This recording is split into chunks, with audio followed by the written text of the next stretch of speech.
자, 오늘 우리에게 주시는 하나님 말씀을 이제 봤습니다. 로마서 8장 이제 우리가 마지막 부분을 나누려고 하는데요. 로마서 8장 31절에서 39절까지 말씀을 이 시간 우리가 함께 받도록 하겠습니다.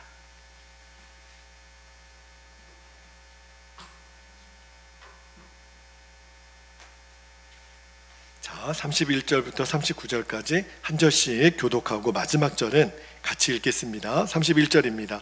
그런즉 이 일에 대하여 우리가 무슨 말 하리요? 만일 하나님이 우리를 위하시면 누가 우리를 대적하리요? 자기 아들을 아끼지 아니하시고 우리 모든 사람을 위하여 내주시니까 어찌 그 아들과 함께 모든 것을 우리에게 주시지 아니하겠느냐? 누가 능히 하나님께서 택하신 자들을 고발하리요? 의롭다 하신 이는 하나님이시니 누가 정죄하리요? 죽으실 뿐 아니라 다시 살아나신 이는 그리스도 예수시니 그는 하나님 우편에 계신 자요 우리를 위하여 간구하시는 자신이라. 35절 누가 우리를 그리스도의 사랑에서 끊으리요? 환난이나 곤고나 박해나 기근이나 적신이나 위험이나 칼이랴. 기록된 바 우리가 종일 주를 위하여 죽임을 당하게 되며 도살당할 양같이 여김을 받았나이다 함과 같으니라. 37절 그러나 이 모든 일에 우리를 사랑하시는 이로 말미암아 우리가 넉넉히 이기느니라. 내가 확신하노니 사망이나 생명이나 천사들이나 권세자들이나 현재일이나 장래일이나 능력이나 39절 같이요 높음이나 깊음이나 다른 어떤 피조물이라도 우리를 우리 주 그리스도 예수 안에 있는 하나님의 사랑에서 끊을 수 없으리라. 아멘. 아멘. 하나님 말씀입니다. 이제 오늘로 로마서 8장 이제 성경의 보석과도 같은 말씀이라고 그랬죠. 로마서 8장 이제 강의 말씀을 마무리하겠는데 오늘 설교 제목이 사랑은 사랑을 부른다. 그렇게 제가 한번 정해 봤어요. 여러분 오늘 말씀을 들을 때 사도 바울이 그렇게 목 놓아 외치는 그 십자가 복음의 영광, 그 십자가의 사랑이 여러분에게 충만히 누려지시게 되기를 주님의 이름으로 축복합니다. 여러분 예수님이 십자가에서 못 박혀 죽으셨죠. 그런데 예수님을 십자가에서 죽인 장본인이 누구라고 질문을 한다면 여러분은 누구라고 대답하겠습니까? 많은 사람들은 빌라도가 죽였죠. 로마 병정들이 죽였죠. 대제사장들 또 유대인의 지도자들이 죽였죠. 다 일면 맞는 말이기도 합니다. 그러나 예수를 십자가에서 진짜 죽인 장본인은 따로 있습니다. 예수님을 십자가에서 죽인 장본인은 바로 하나님이십니다. 하나님이 허락하지 않으면 그 어느 누구도 예수님을 십자가에서 죽일 수가 없습니다. 하나님이 허락하신 거예요. 하나님이 당신의 사랑하는 아들 예수를 십자가에서 죽게 하셨습니다. 우리로서는 정말 이해가 안 되는 거죠. 사랑의 하나님이 어떻게 당신의 아들을 그렇게 하실 수밖에 없으셨나. 그런데 이유가 있어요. 하나님이 독생자 예수를 십자가에서 죽도록 내몰지 않으셨다면 우리를 구원하실 방법이 없는 거예요. 우리로서는 인간의 상식으로는 그 하나님의 사랑을 이해할 수가 없습니다. 그죠? 십자가에서 예수를 죽게 하신 것은 정말 하나님의 사랑 때문에 그래요. 이유는 단 하나예요. 그렇게 해서라도 저와 여러분을 살려내시려고, 저와 여러분을 사랑하시는 하나님의 표현은 십자가에서 예수를 죽게 하시는 것 외에는 없으셨어요. 우리가 십자가를 바라볼 때마다 우리가 이제 알아야 될 게 뭐냐면 십자가에서 보여주신 하나님의 사랑은 1도 부족함이 없는 100% 완전한 사랑입니다. 그러지 않으면 우리는 다 죄와 저주 때문에 영원한 지옥으로 치닫는 인생들이었거든요. 그런데 우리를 구원하실 수 있는 유일한 방법, 우리의 죄와 우리의 저주를 짊어지고 예수님이 십자가에 죽게 하심으로 대신에 우리의 죄가 씻겨지고 우리가 하나님의 자녀가 되어서 영원한 하나님의 나라에 갈 수 있는 그 허락되심이 바로 십자가에서 이루어진 거예요. 그게 바로 하나님의 사랑입니다. 그러니까 십자가는 하나님이 저와 여러분을 얼마만큼 사랑하셨는지에 대한 증거이에요. 우리를 향한 십자가에서 보여주신 하나님의 사랑은 퍼펙트입니다. 100% 완전합니다. 그래서 사도 바울이 오늘 31절 말씀에 이렇게 얘기하는 거예요. 31절을 다시 한번 읽어드릴게요. 그런즉 이 일에 대하여, 로마서 8장 1절부터 30절까지 쭉 말씀을 다 전한 다음에 이 일에 대하여, 완전한 하나님의 우리를 영화롭게까지 하시는 그 십자가 복음에 대하여 우리가 무슨 말하리요? 만일 하나님이 우리를 위하시면 누가 우리를 대적하리요? 여러분, 우리가 어떤 충격적인 일을 당하면 말문이 막히잖아요. 지금 사도 바울이 그런 거예요. 이 완전하신 십자가 사랑, 하나님의 사랑 앞에서 도대체 우리가 무슨 말을 더하거나 보탤 수 있겠냔 말이에요. 그 십자가의 비밀, 복음의 능력을 알면 알수록 사도 바울이 할 말이 없다는 거예요. 하나님의 사랑을 찬양할 수밖에 없습니다. 그거예요. 여러분, 십자가에서 보여주시는 하나님의 메시지가 뭐예요? 너희를 향한 나의 사랑은 1%도 부족함이 없다라는 거예요. 여러분, 우리가 그 십자가에서 보여주신 그 완전하신 하나님의 사랑을 진짜 믿는다면 이제는 우리에게 두려움이 없는 거죠. 우리에게 염려는 없는 거죠. 누가 나를 죄인이라고 손가락질해도, 그죠? 이제 더 이상 저와 여러분을 낙심시킬 수 있는 것은 없어요. 왜? 십자가에서 우리를 향한 하나님의 사랑은 100% 완벽하시기 때문에 그래요. 그래서 이어지는 32절에 보면 바울이 이렇게 고백합니다. 자기 아들을 아끼지 아니하시고 우리 모든 사람을 위하여 내주시니까 어찌 그 아들과 함께 모든 것을 우리에게 주시지 아니하겠느냐. 하나님은 결정하셨어요. 내가 내 사랑하는 독생자 예수도 아끼지 않고 우리를 위하여 주시겠다고. 그 하나님이 도대체 저와 여러분을 위해서 뭘 더 아끼시겠냐고요. 여러분, 여러분도 지금 인생이 몇 년 사셨어요? 지금 50대에 계신 분들도 계시고 60대도 계시고, 여러분, 여러분의 인생 내가 한번 되돌아보면 아마 여러분도 그러실 거예요. 목사님, 제가요 한번 얘기를 꺼내면요 제가 몇 편의 영화도 만들 수 있을 정도로 파란만장한 인생을 살았습니다.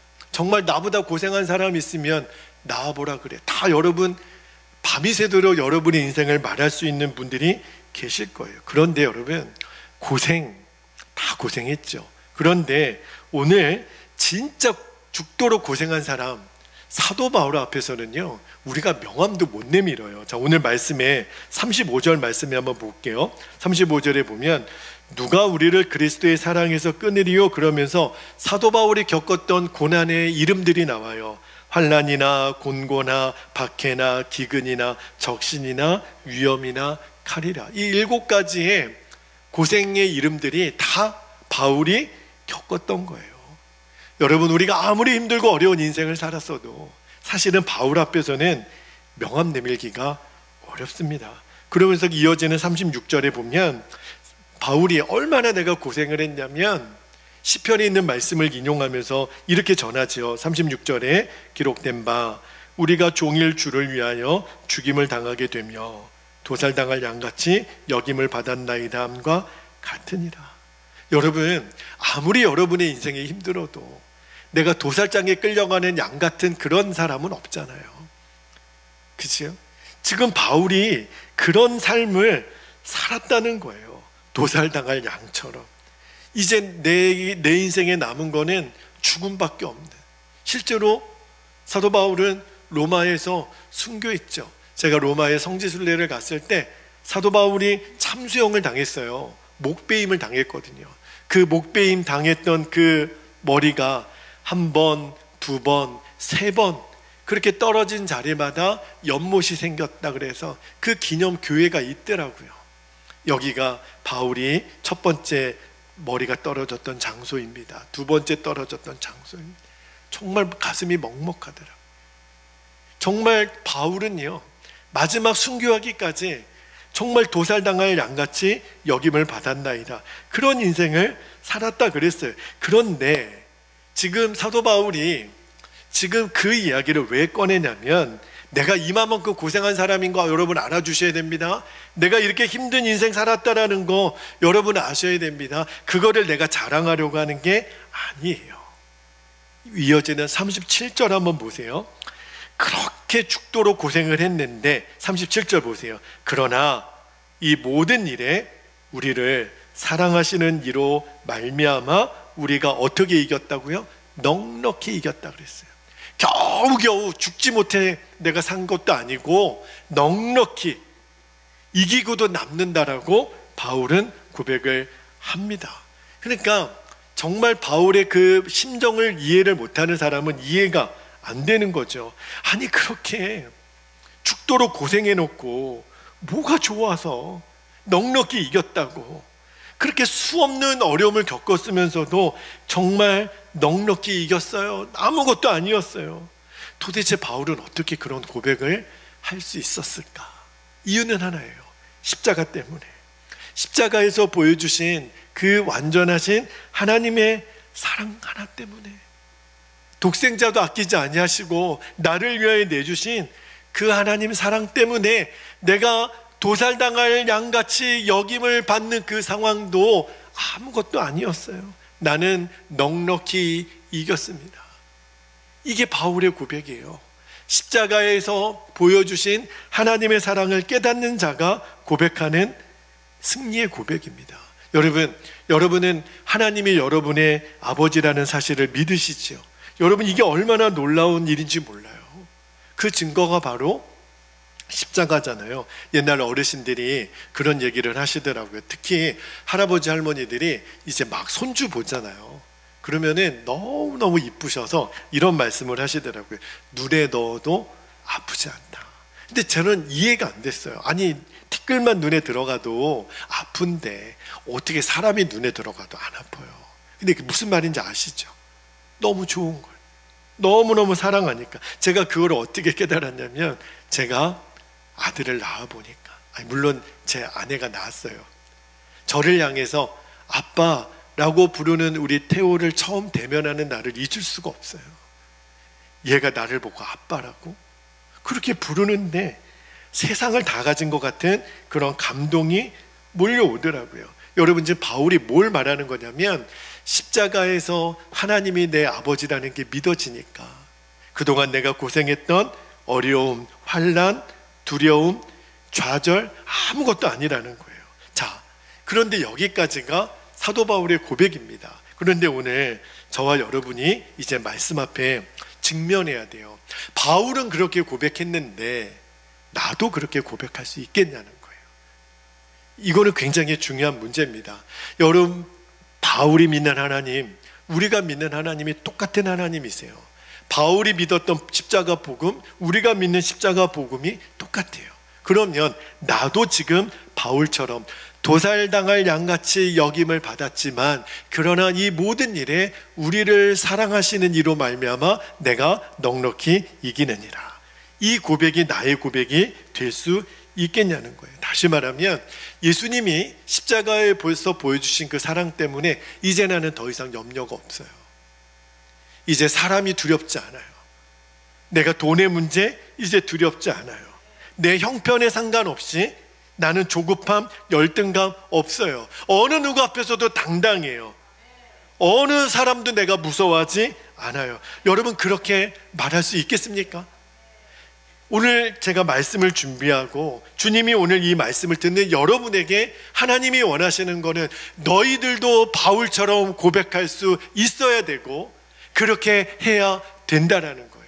그렇게 될 수 있다라는 거예요. 여러분, 만약 사도 바울이 넉넉하다라고 말하는 그 십자가를 보면서도 왜 나는 허전하고 나는 왜 마음이 공허하지? 그러면 여러분, 굉장히 심각한 겁니다. 예수님이 우리를 위해서 십자가에서 죽으셨다, 하나님이 그렇게 나를 사랑하셨다, 우리가 한두 번 들은 거 아니에요. 수없이 들었던 십자가 복음. 그런데 문제는요, 내가 그것을 아느냐가 아니라 내가 그것을 느끼고 있는가, 내가 누리고 있는가. 아는 것은 아무런 능력이 없다니까요. 예수님이 나를 위해서 십자가에서 죽으셨다. 그래서 세상 사람들은 그래서 근데 우리는 그거를 아는 것으로 끝나서는 안 돼요. 그런데 너무나도 많은 사람들이, 많은 성도들이 목사님 잘 모르겠어요, 예수님의 사랑, 하나님의 사랑이 느껴지지 않는다 그래요. 왜 그럴까? 여러분, 십자가 복음이 도대체 뭐가 부족해서 우리들은 왜 느껴지지 않는 거죠? 그 완전한 하나님의 사랑에 대해서 한두 번도 들은 게 아닌데 왜 느껴지지 않는가? 이유가 있어요.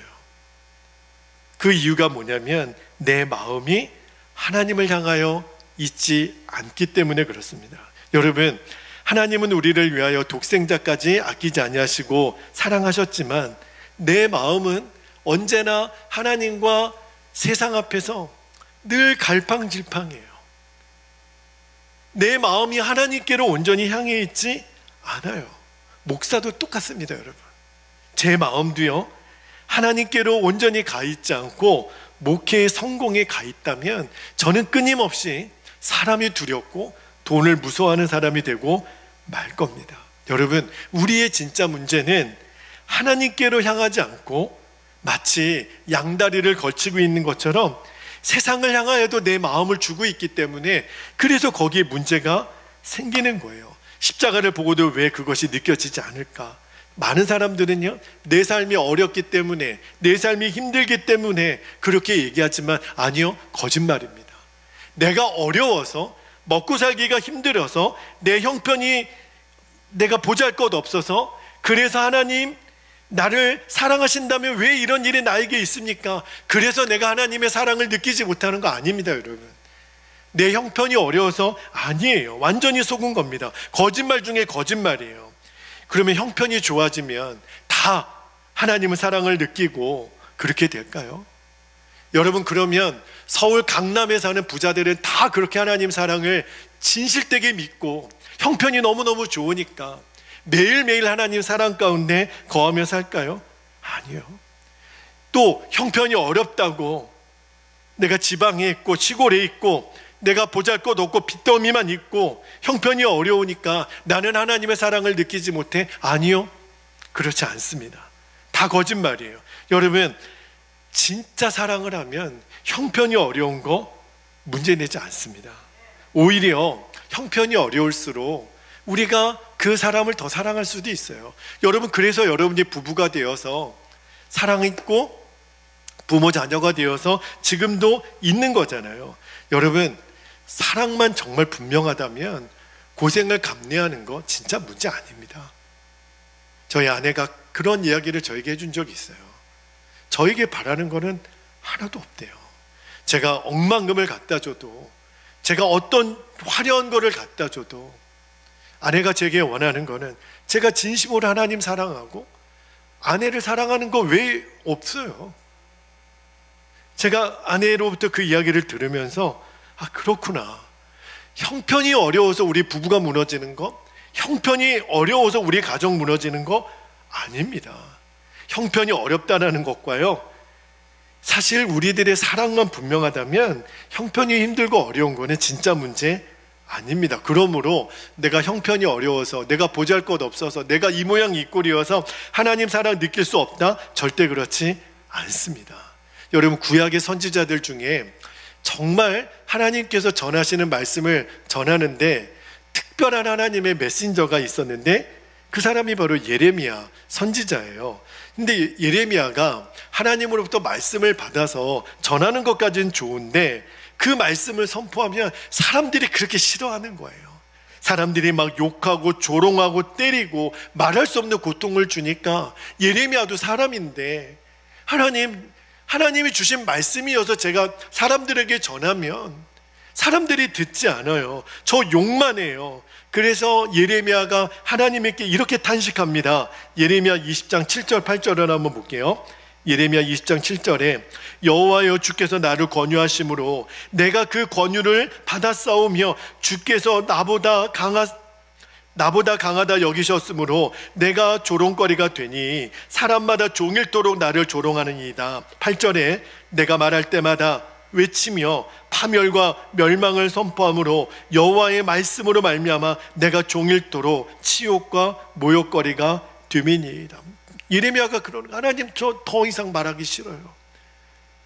사람들이 나를 욕하고 조롱하고 치욕거리로 삼습니다. 그런데 그 말을 하고 나서 예레미야가 더 속이 터지는 거예요. 내가 입으로는 하나님 나 말씀 안 전하면 안 돼요. 그러나 그 다음에 견딜 수 없어서 이렇게 예레미야가 고백합니다. 예레미야 20장 9절에 보면 내가 다시는 여호와를 선포하지 아니하며 그의 이름으로 말하지 아니하리라 하면, 그 다음에 보세요. 나의 마음이 불붙는 것 같아서 골수에 사무치니 답답하여 견딜 수 없나이다. 이게 예레미야의 고백이에요. 힘은 들지만 제가 또 전하겠습니다. 오늘 새벽에 사도행전 5장 마지막 부분을 읽으면서 예수님의 이름을 전한다는 이유만으로 공회에 붙들려서 그렇게 두들겨 맞고 다시는 예수의 이름으로 전하지 말라고 다짐받은 후에 그래서 공회에서 죽을 뻔했다가 쫓겨나오는 그 사도들의 모습을 오늘 우리가 아침에 새벽에 읽었던 사도행전 5장 41절에 보면 이렇게 말합니다. 41절 볼까요? 사도들은 그 이름을 위하여 능욕받는 일에 합당한 자로 여기심을 기뻐하면서 공회 앞을 떠나니라. 때려라, 욕해라, 죽여라, 그래도 나는 기뻐한다는 거예요. 예수님의 이름을 전하는 것 때문에. 여러분, 예레미야도 사람인데 사도들도 사람인데 이 억울한 상황이 왜 안 힘들고 왜 고통스럽지 않았겠어요? 그런데 입을 다물려고 하면 견딜 수가 없는 거예요. 외치지 않으면 견딜 수가 없는 거예요. 예레미야가 속이 불붙는 것 같다 그랬잖아요. 왜 그렇지요? 하나님의 사랑을 아는 사람은 이렇게 됩니다. 견딜 수가 없는 거죠. 하나님의 은혜와 하나님의 사랑을 알고 나면 이제는요, 환경이 어렵다, 다른 사람 누구 때문이다, 이런 말이 문제가 안 되는 거예요. 실제로요, 하나님의 사랑이 느껴지지 않는 것은 환경의 어려움 아닙니다. 진짜 원인은 다른 데 있어요. 제가 조금 전에도 말씀드렸던 것처럼 하나님을 향한 내 마음이 아직 분명하지 않아요. 내 마음이 하나님께로만 향해 있지 않는 거예요. 그게 우리들의 진짜 문제예요. 십자가에서 보여주신 하나님의 사랑은 완벽하십니다. 여러분 잘 아시는 이사야 53장 4절에 보면 이렇게 말씀합니다. 그는 실로 우리의 질고를 지고 우리의 슬픔을 당하였거늘 우리는 생각하기를 그는 징벌을 받아서 하나님에게 맞으며 고난을 당한다 하였노라. 그러나 이어지는 5절 말씀을 보세요. 그가 찔림은 우리의 허물을 인하며 그가 상하면 우리의 죄악을 인함이라. 그가 징계를 받음으로 우리가 평화를 누리고 그가 채찍에 맞음으로 우리가 나음을 입었도다. 여러분, 우리가 이 사랑 때문에 구원받고 천국 백성 된 거예요. 내가 받아야 될 수치 예수님 대신 받고, 내가 벌거벗어야 될 나의 그 수치스러운 죄를 예수님이 벌거벗으시고 대신 당하셨잖아요. 내가 치러야 될 죄값을 예수님이 치르셨다고요. 그래서 우리가 죄사함을 받고 하나님의 자녀가 된 거잖아요. 여러분, 이것보다 하나님이 우리를 사랑하신다라고 무슨 더 증거를 보여주셔야 되나요? 십자가는 부족함이 없어요. 완전합니다. 그런데 왜 우리는 안 느껴진다 그러나, 그 완전한 사랑을 보고도 여전히 부족하다고 그러나, 내 마음이 아직 해결이 안 된 거예요. 세상 사랑 속에서 여전히 하나님 한 분만으로 만족이 안 되는 거예요. 여전히 내 안에 자꾸 세상을 향하여 내 마음을 빼앗기고 있는 겁니다. 하나님 한 분만으로 만족이 안 된다는 거죠. 세상이 너무 좋다는 거예요. 내 마음이 나를 사랑하시는 그 하나님께로만 나아가지 못하니까. 그러니까 하나님은 나를 사랑하는데 나는 딴 데를 보는 거예요. 여러분, 그것처럼 비참하고 가슴 아픈 일이 어디 있어요? 내가 그 사람을 사랑하는데 그 사람은 나를 향해 눈길 한번 안 준다면 그것처럼 속상한 게 어디 있어요? 그러니까 십자가를 아무리 바라봐도 하나님의 사랑이 느껴지지 않는다고. 내 마음이 딴 데가 있는데 느껴질 리가 없는 거죠. 어느덧 하나님과 내 사이에 틈이 벌어진 거예요. 그 틈 사이로 내 안에 공허함이 오고 인생의 시험이 오고 좌절이 오는 겁니다. 결국은요, 왜 나는 이거밖에 안 되나? 이유가 있다니까요. 이 어중간한 믿음, 어중간한 헌신, 이 어중간한 사랑 때문에 자꾸 하나님의 사랑이 내 안에서 희미해지는 거예요. 여러분, 지금 내 삶 속에서 영적으로 뭔가 흐트러진 부분이 느껴진다면, 깨달아진다면, 이것이 해결되지 않으면요, 아무리 내가 십자가를 듣고 아무리 십자가를 바라봐도 그 뜨거운 하나님의 사랑이 느껴지지 않습니다. 오늘 우리가 해결해야 될 게 있어요. 여러분 잘 아시는 그 스코틀랜드 선교사님 리빙스턴 선교사님 이야기 아시죠? 그분이 아프리카 잠비아라고 하는 나라에 평생 선교사로 일생을 바치셨는데, 영국에서 리빙스턴 선교사님이 고국으로 돌아오지 않으니까 생사 여부가 걱정이 돼서 이제 헨리 스탠리라고 하는 탐험가를 중심으로 사람들을 그 잠비아로 보내지요. 1년 동안을 찾았다 그랬어요. 그리고 결국 리빙스턴 그 선교사님을 만나는데, 이제 다 늙으셔서 열병에 걸려서 누워있는 그 선교사님을 발견한 거예요. 약도 없고 음식도 없고. 그래서 그 스탠리 탐험가가 리빙스턴 선교사님에게 간곡하게 권합니다. 선교사님, 충분히 하셨습니다. 30년 동안 정말 고생하셨습니다. 이만하면 당신의 헌신이 위대하십니다. 이제 고국으로 돌아가시지요. 그렇게 간곡하게 이야기를 했을 때 리빙스턴 선교사님이 이렇게 대답을 했대요. 무슨 말씀을요? 아프리카에서의 나의 선교 사역은 결코 헌신이라고 말할 수 없습니다. 이것은 헌신도 아니에요. 하나님이 나에게 주신 특별한 권리, 특권이지 이것은 헌신이 아닙니다. 저는 하나님께서 내게 맡기신 이 영광스러운 일을 생각할 때마다 가슴이 벅차서 견딜 수 없습니다. 돌아가지 않아요. 고국으로 돌아가지 않습니다. 할 수 없이 스탠리가 혼자 돌아오죠. 결국은 나중에 그 잠비아를 찾은 사람들의 증언에 보면 그 침대 밑에서 무릎 꿇고 손에 깍지를 끼고 기도하는 채로 돌아가셨어요. 그렇게 순교하셨습니다. 리빙스턴 선교사님의 이야기를 들으면서 깨달아지는 게, 이게 마음을 전심으로 하나님께 향하는 태도이구나. 하나님이 나를 위해서 모든 것을 주시고 나를 사랑하셨으니 나도 그 하나님을 사랑하리라. 정말 십자가로 충분한 거죠. 십자가가 부족해서 십자가만으로 하나님의 사랑을 느낄 수 없는 게 아닌 거예요. 십자가는 이미 완벽합니다. 십자가에서 보여주신 하나님의 사랑은 완벽해요.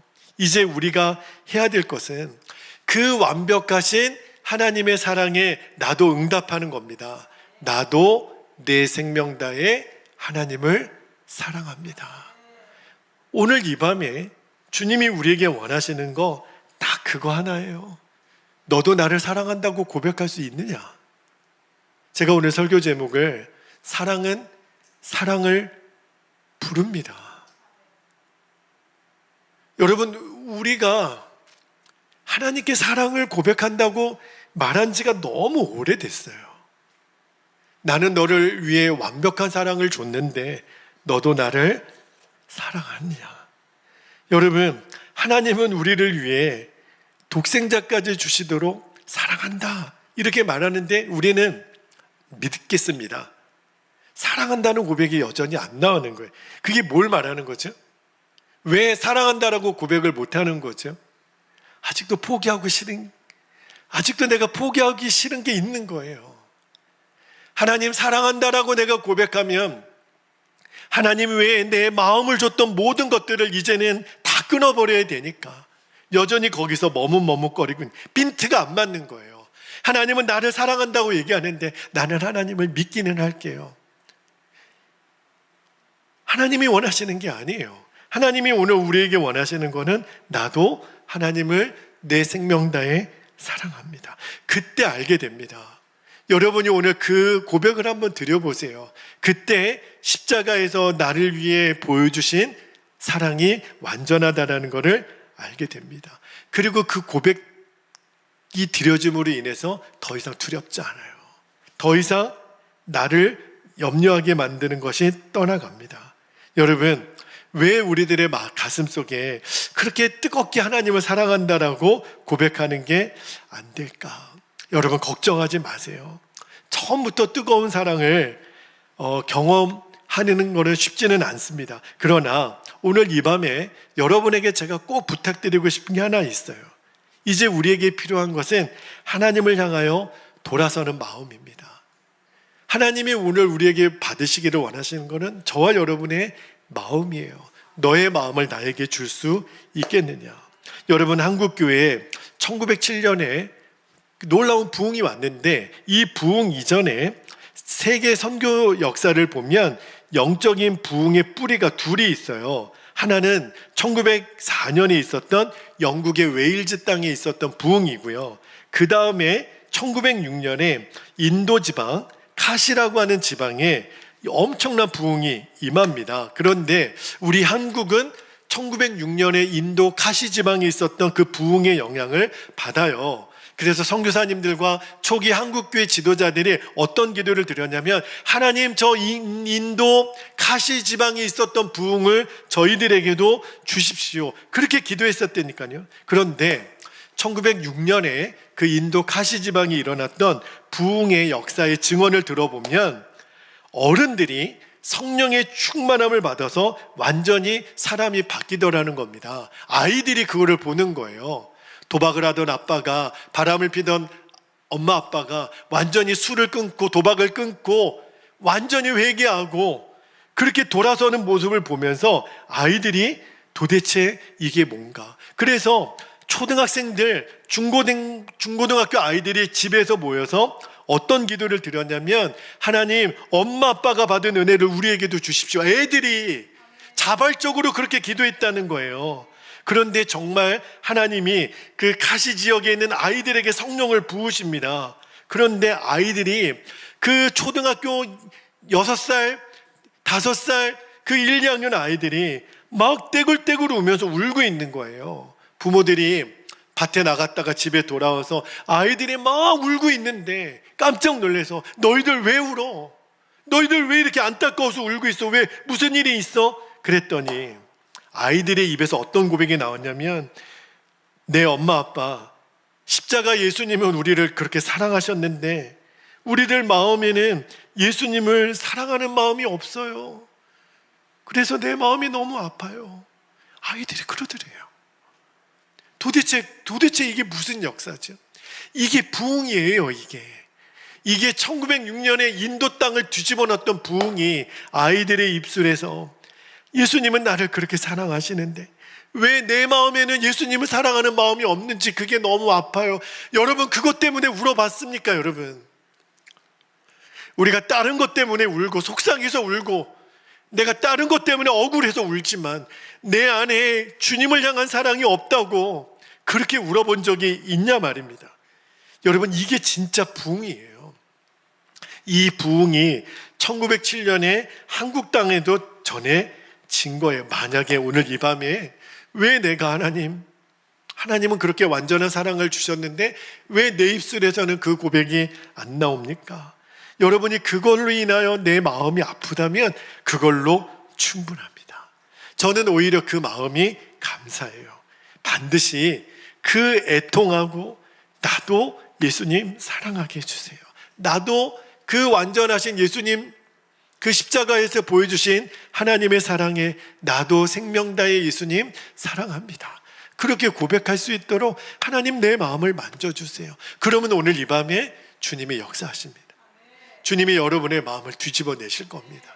그리고 이제 세상을 향해 갔던 내 마음이 완전히 뒤돌아져서 이제는 나도 예수님 사랑하기 때문에 그 하나님 사랑에 대한 고백이 더 이상 세상으로 내가 눈을 줄 수가 없는 거예요. 양다리를 걸칠 수가 없는 거예요. 여러분, 이제 오늘 이 밤에 끝을 내셔야 됩니다. 내가 더 이상 하나님 사랑 외에 내 마음을 여지를 줬던 것에 대해서, 주님, 내가 도려내고 나도 예수님 사랑합니다. 1906년에 그 가시지방에 있었던 그 아이들의 그 눈물이 오늘 나의 눈물이 되기를 주님의 이름으로 축복합니다. 이제 우리 함께 기도하겠습니다.